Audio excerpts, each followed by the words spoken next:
A rainy day today in the middle of making some zucchini bread. What a great cozy day for baking. Well, hello everybody. Today I am going to make zucchini bread.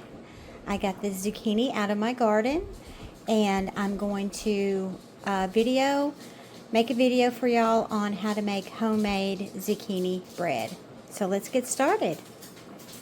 So as you can see, I've just completed shredding up my zucchini, and you're going to need 2 small zucchinis you're going to need about 2 cups of shredded zucchini. Alright, let's move on to the dry ingredients. Okay, so I mixed all of my dry ingredients together.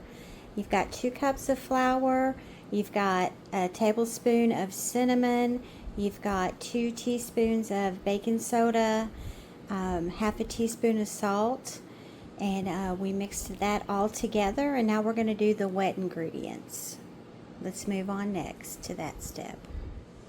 Alright, I'm going to mix together my wet ingredients. We've got the zucchini, the 2 cups that we shredded, we've got 3 eggs, we've got 1.5 cups of almonds, or you can use walnuts if you want to.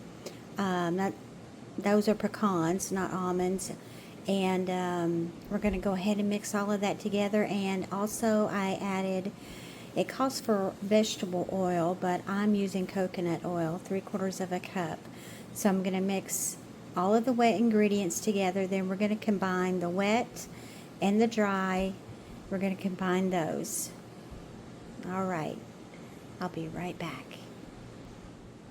Alright, so this is what the wet ingredients look like whenever you combine them together, and now I'm going to combine them with the dry ingredients.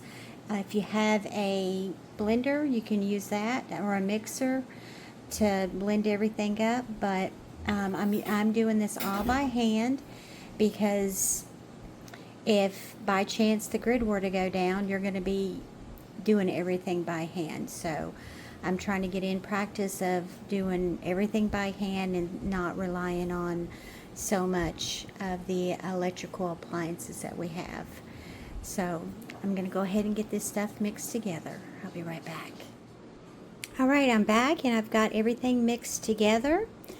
And this should make 2 loaves if you've got the smaller bread pans. But I've got a larger bread pan over here that I'm going to put it in, and I put some parchment paper in there.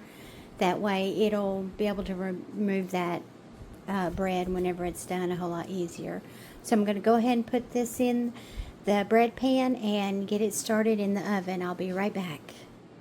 Okay, so I've got it in the pan, and we're going to put this in the oven on 350 for 60 minutes. One thing I wanted to say is that if you notice, there was no milk or water added to this because the zucchini has a lot of moisture in it, so there was no need for any milk. So you don't have to get all of the moisture out of the zucchini. And this will store at room temperature for up to 2 days, and it's very moist. So you can also refrigerate it or freeze it. If you freeze it, you need to make sure it's completely cool and wrap it tightly in plastic. Then put it in a zipper freeze bag, and this will last for up to a year. Another thing I wanted to say is you could fix this off grid. If you have a cast iron Dutch oven, and they also make cast iron loaf pans, you can do this in a down grid situation out on a fire with a lot of coals, and maybe that might be another video I can do, but you can put this in a cast iron loaf pan and use your Dutch oven as an oven.